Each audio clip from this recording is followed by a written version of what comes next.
सैया मिले मूसर चंद करम फूट गए हमारे। सैया मिले मूसर चंद, सैया मिले मूसर चंद करम फूट गए हमारे। सैया मिले मूसर चंद। का बताएं, करम फूट गए। एक तो हमारी तबीयत खराब है, मरे जा रहे जुखामन में, ऊपर से ऐसो आदमी मिलो कि कछु काम नहीं करत। जाड़न के दिन है, पूरा दिन निकल जाता हमारा काम ही करे करे। ऊपर से जा नहीं पा रहे हैं बतावे, इतने तीज त्योहार निकल गए, जा रहे यार टाइम निकाल के बता के आ रहे। अब ठेका लाओ तो भगवान ढिलापुर वाली ने सो जा रही बतावे। ठीक है बैठियो, आई थे हम। राम राम पहुंचे ढिलापुर वाली को, आ गए हम। ठेका लाओ तो सो आ गए। अब आए काय के लाने हैं, भूल जात तुम और है। त्योहार बतावे के लाने आ गए, तीज त्योहार बतावे। लो भैया आ गई मोक्षदा एकादशी। सो हमने कही पतो तो कछु हुई है ना तो मन खा, सो बता दइए कि का करने तो मन खा की पूजा करी जाती में की नहीं करी जात। देखो जो एकादशी है जो मोक्षदा, वो मोह का हरवे वाली है और मोक्ष का पावे वाली। मतलब आदमी जो को मोह नहीं कराता है कि अरे जो मिल जाए ऊ मिल जाए, सो ऊ को नाश करवे वाली और मोक्ष का पावे वाली एकादशी है। यही से ई को नाम है मोक्षदा एकादशी। और जो मार्ग शीर्ष महीना है ऊ की शुक्ल पक्ष का परत है। ई बार जो एकादशी है जो मोक्षदा, अब ई के बारे में ढिलापुर वाली सब कछु बता रही तो मन का कि का ई की विधि है, कैसी ई की कथा है, का करो जात का नहीं करो जात। देखो सबका पता तो हुई है कि साल में 24 ठिंगा एकादशी पड़ती, हर महीना 2 एकादशी परत है, एक कृष्ण पक्ष की और एक शुक्ल पक्ष की। जो एकादशी शुक्ल पक्ष की है, कई जात की ई एकादशी में जी का मोक्ष पाने हुए और जो जी के पूर्वज भटक रहे हों, मतलब मर गए हों, उनकी आत्मा इतने होते भटक रही और तुम्हें सपनन में दिखा रहा हो। सो जो कोई मोक्षदा एकादशी जो को रह ले जो वाली, सो ऊ के पूर्वजन का तृप्ति मिल जात, वे भटकत नहीं आए ते होते। और तुम्हें भी तुम्हारे लाने भी खुश रहे हैं, वे तुम्हारे लाने भी ऊपर जाके भगवान से मांगे कि हमारे लड़का बच्चे खुशी रहे। सो यही से मोक्षदा एकादशी रही जात। अब हम बता रहे कि ई की विधि का है। देखो ई में का भाव तो कि भगवान कृष्ण ने द्वापर युग में कुरुक्षेत्र में भगवान कृष्ण ने अर्जुन का मोक्षदा एकादशी के दिन गीता को ज्ञान दो। तो जब वे जा रहे थे युद्ध लड़वे, सो गीता को ज्ञान दो तो उपदेश दो तो गीता को। सो यही से ई एकादशी का गीता जयंती भी मनाई जात। कहे कि ई में श्रीमद् भागवत कथा जौन होत है गीता, ऊ की पूजा भी होत। और यही दिना मोक्षदा एकादशी के दिना कई जात के जो को उपास रहा है एकादशी को, सो ऊखा श्रीमद् भागवत गीता है जो ऊखा भी पढ़ो जात और संगे संगे श्री कृष्ण की पूजा करी जात।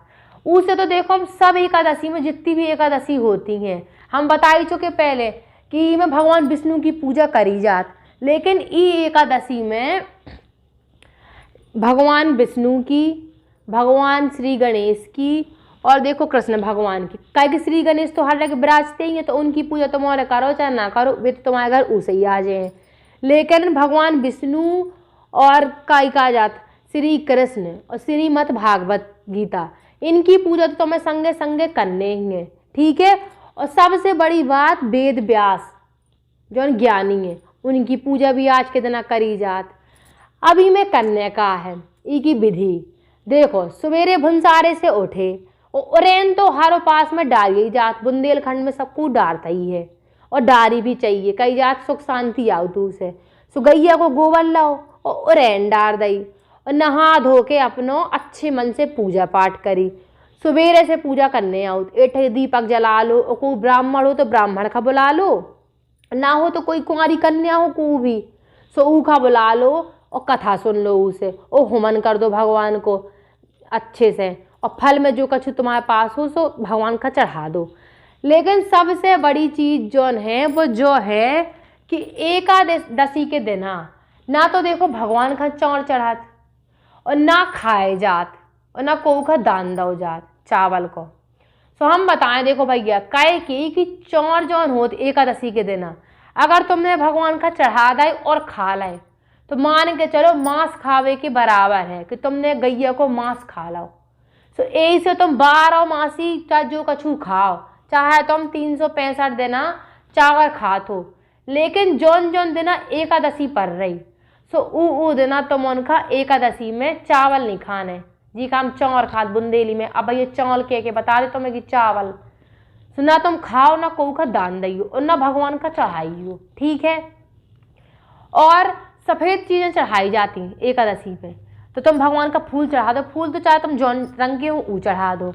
और भगवान विष्णु का हमने बताई ही थी कि तुलसी कितनी पसंद है, सो तुलसी चढ़ा दइयो और श्री कृष्ण की पूजा कर दइयो, ठीक है। अब देखो, अब हम बताएं, जौन कन्या से तुमने कथा सुनी सो ऊखा श्रद्धा जितनी हो तुम्हारे 10 रुपये 5 रुपये ऊखा बौ दे दियो और प्रसाद कछु दे दियो मीठो, ऊके पाँव पल लो। और सबसे बड़ी चीज एकादशी के दिन, मोक्षदा एकादशी के दिन तुम्हें जौन तुमने लाल कपड़ा में बांध के गीता धर दई सो ऊखा निकाल लियो, कहे कि उसे तो निकालता ही नहीं है, को पढ़ता ही नहीं है, ढोंग धतूरा करके लाल कपड़ा में बांध के धर दई। लेकिन मोक्षदा एकादशी के दिन वो लाल कपड़ा से ऊखा निकाल के ऊखा पढ़ियो, ऊ में जो अच्छी अच्छी चीजें लिखी वो सबका सुनाइयो, कहे कि भगवान कृष्ण ने भी अर्जुन का वही दिना ऊ के जो अच्छी चीजें उपदेश जो लिखे वे सुनाए थे। सो ई को भी अपनो एक अलग विधान है, ठीक है। कहे कि गीता जयंती तो मनाई ही जात ई देना। अब हम बताएं कि क्या करने तुम्हें, जो तो बता दो हमने कि कथा था सुन ली हो। अब एकादशी के बाद में आओ द्वादशी। सो द्वादशी में सवेरे नहा उठने हैं तुम्हें और उठ के पूरी रात देखो सोने नहीं आता एकादशी में, और ना तुम्हें खाना खाने आओ, जो तो हम पहले भी बता चुके लेकिन फिर से याद दे वो आए दे रहे भूल जाते तुम और कछु रोटी वोटी नहीं खाई जाती में। लेकिन तुम्हारी अगर श्रद्धा ना हो तो तुम दोपहरी के टाइम पे, दोपहरी के जो टाइम है सो ऊ में कछु फलार कर लियो और शाम के कछु ना खाइयो अगर तुम्हें भगवान का खुश करने, ठीक है। शाम के कछु ना खाइयो और पूरी रात जगियो, बढ़िया भगवान के भजन कीर्तन करने तुम उनका और पूरी रात निकाल देने, सो भगवान खुश हो जाए हैं। और तुम्हारे जन पूर्वज मर गए जिनकी आत्मा भटक रही सो उन्हें मोक्ष भी मिल जाए है और भगवान तुम्हारा भी सब कुछ अच्छो करे। अब एकादशी के दूसरे दिन आओ द्वादशी। सो द्वादशी में सवेरे नहा धो के पूजा पाठ करने तुम्हें, जो तुम पाठ हाट करती जैसे पूजा करने के बाद में एक ब्राह्मण का अपने घरे बुला लो, अगर ब्राह्मण ना हो सके तो को कन्या का बुला लो और ऊका अच्छे श्रद्धा से खवा पिवा दो और दान दक्षिणा दे दो। सो तुम्हारा व्रत को उद्यापन होगा, कहे कि जो भी तुम व्रत रहो ऊखा पूरो करवे के लाने उद्यापन तो कन्या ही आओ, तब भगवान खुश होत। अब ई के पीछे कथा का है, जो तो हमने बता दो कि विधि कैसे करने, कैसे उपास रहे और कौन तारीख का सब कुछ बता दो हमने कि शुक्रवार का है 25 दिसंबर का। अब ई की कथा सुनो। का भाई थी कि द्वापर युग में एक हतो राजा खूब पुण्य प्रतापी हतो, खूब पूजा पाठ करत तो, कर्म धर्म करत तो, दान पुण्य सब कछु करत तो। एक दिन रात के ऊके बाप सपनन में आए। अब जब पिताश्री सपनन में आए तो राजा तो चिंतित हो गओ और उठ के बैठ गओ। उठ के जब ऊ बैठो सो ऊ पूरा शरीर पसीना से चोर बोर हतो। अब ऊ सवेरे जैसे ही उठो सो वो गओ एक ठैया ऋषि मुनि के पास, उतई पर्वत पे रातते हुए। ऋषि मुनि के पास जैसे ही पहुंचो सो उन्हें सब कुछ बताओ कि हमें हमारे पिताजी सपनन में दिखे ऋषि मुनि और वे कह रहे कि हमें मोक्ष नहीं मिला हुआ है, सो हम भटक रहे सब जगह। अब उनने कही कि ऐसा हुआ है तो चलो फिर तुम्हें हम लिवाए चल रहे एक जगह पे। सो एक जगह पे वे लिवा गए। सो उते ऋषि मुनि से बड़े भी उनके ऋषि हते। सो उनने पूरा वृतांत राजा ने अपनो बताओ कि हमें रात में सपनन में जो देखो हमारे पिताजी भटक रहे और वे खूब रो रहे हो, सो यही से हम चिंतित थे। सो अब कहे हाँ ऋषि मुनि ने कही कि देखो तुम्हारे पिताजी का मरने के बाद में मोक्ष नहीं मिलो, सो वे भटक रहे। सो वे कहने लगे कि हम क्या करें कि हमारे पिताजी को मोक्ष मिल जाए और वे भटके ना। सो उनने कही ऋषि मुनि ने कि मोह का त्यागवे वाली और मोक्ष का पावे वाली तुम्हें मोक्षदा एकादशी को उपास रहने पूरी श्रद्धा भाव से, सो तुम्हारे पिताजी को मोक्ष मिल जाए है। सो कान लगे बताओ कि कैसे राने। सो उनने कई भुंसारे से उठियो, नहाइयो धोइयो और पूजा पाठ करियो और बिना कछु खाए। फरार तुम्हें श्रद्धा हो तो कर लई, नहीं तो बिना कछु खाए। तो मैं भगवान विष्णु को, श्री कृष्ण को और श्रीमद् भागवत गीता है, ई दिन तो मैं इनकी पूजा करने ही और वेद व्यास की। सो तुम्हारे जौन पूर्वज मर गए, तुम्हारे पिताजी, सो उन्हें मोक्ष मिल जाए। और भूले से भी तुम्हें ना तो चावल खाने हैं, ना तो मैं अपनी प्रजा का खवाने, ना दान देने को ब्राह्मण का। और दूसरे दिन तुम्हें ब्राह्मण का बुला के पूजा पाठ करवा के उद्यापन करने और कथा तुम्हें सुननी ही है। बस सो उसे ही राजा ने करो और बस उनके पिताजी हैं मोक्ष मिल गओ। सो देखो भैया, कई जात की मोक्षदा एकादशी में जी के पूर्वजन का मोक्ष न मिल रहा हुए, सो ऊका तो मोक्षदा एकादशी राने ही है। कई जात जो को एकादशी व्रत करे हमेशा तन नहीं जाके रहे कलेसा। सो एकादशी उपास जो को रह लो, सू के सब कछु कलेश कट जाने और जितनी जो लड़ाई झगड़ा है, जितना जो कोरोना उरोना है, सब भगजे है। ठीक है, बड़े दिना बात आई थी, सो हमने सब कछु ध्यान दे दो तो मौन खा। सो अब देखो भैया, मुँह पर आन लगो हम आओ। सो ढिलापुर वाली जा रही और जाड़ो पर रहो, सो उन्ना कपड़ा पहने रही हो और जो तुम्हारे दस गरीब वरीब निकलो, तुम्हारे लोग फटे पुराने कपड़ा हो, सो उन्हें दे दियो। ठीक है, तो भैया जाई थे Ram Ram. Madhuban group of project लेके आए हैं भोपाल शहर की सबसे prime location Kolar road D-Mart के पास मधुबन हाइट्स, एक ऐसी भव्य आधुनिक township. Madhuban Heights Kolar road पे है एक ऐसी टाउनशिप जहां से है हबीबगंज स्टेशन 15 किलोमीटर की दूरी पे, मानसरोवर डेंटल कॉलेज चल के भी जा सको और डीपीएस स्कूल 5 मिनट की दूरी पे।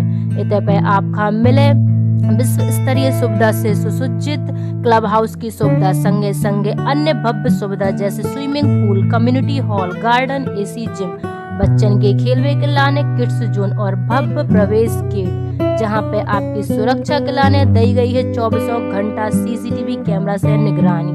मधुबन हाइट्स पे आपका मिले किफायती दामन पे कॉर्नर फ्लैट, हर सुविधा, खूबसूरत बिल्डिंग की डिजाइन आपका बना दे है इको दीवानो।